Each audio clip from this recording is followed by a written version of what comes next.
G'day guys, I'm Adam Craze from Ironman 4x4. We're out in the Simpson Desert. I brought Christian Russell, our suspension product director, along with us. Christian, what are we out here doing, mate? Well, we've brought 5 different vehicles along with us, equipped with Ironman 4x4's new Foam Cell Pro shock absorbers. We've brought our testing equipment along. We're going to show you just how strong and robust these shock absorbers are. Cars are ready to go. I'm ready. Let's go. Let's go.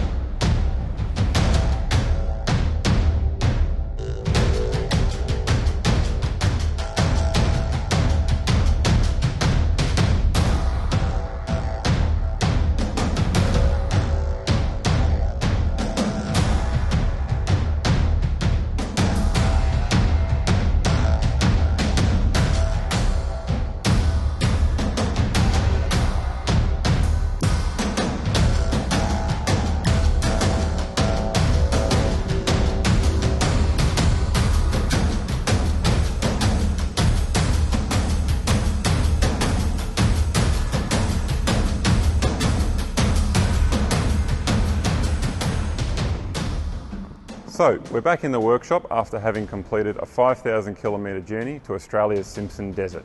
During the trip, 5 vehicles completed over 2,000 kilometres of off-road driving over a period of 9 days. Now that we're back, we're going to do a post-trip inspection of the cars and the suspension. We're going to take the suspension off the cars and review the shocks for any degradation. As you can see, the rear suspension's been working hard, especially the shocks, which have been blasted by rock and sand. This highlights the vulnerability of your shocks and why Ironman 4x4 use a twin tube design. Whilst the paint on the shocks has been worn down, the shock is still performing well, so let's whip them off and get them on the dyno.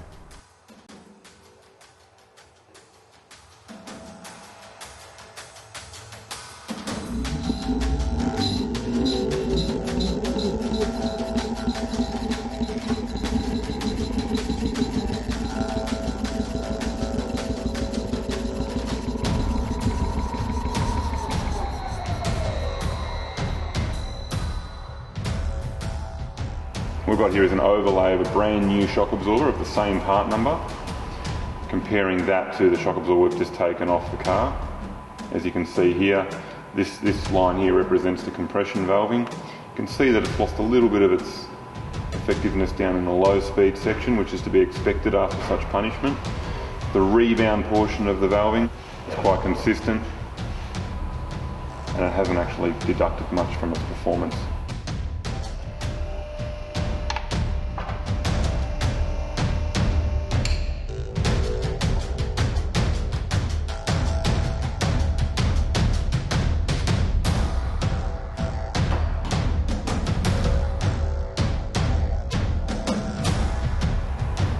Bleed the oil out of the crush tube.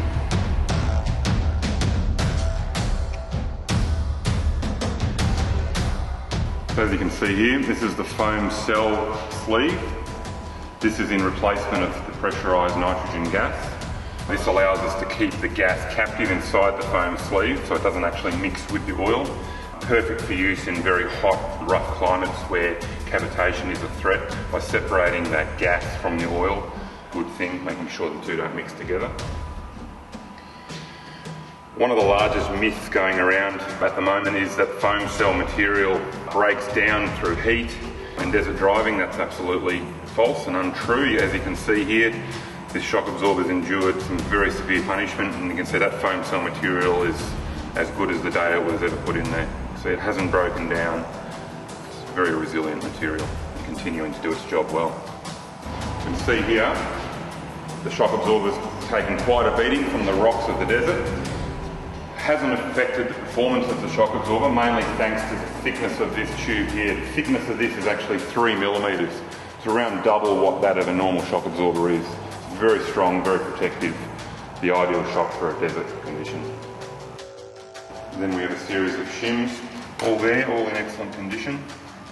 We can now actually just inspect carefully to make sure that the shims have maintained their hardness and their flexibility, that nothing's changed or degraded over time.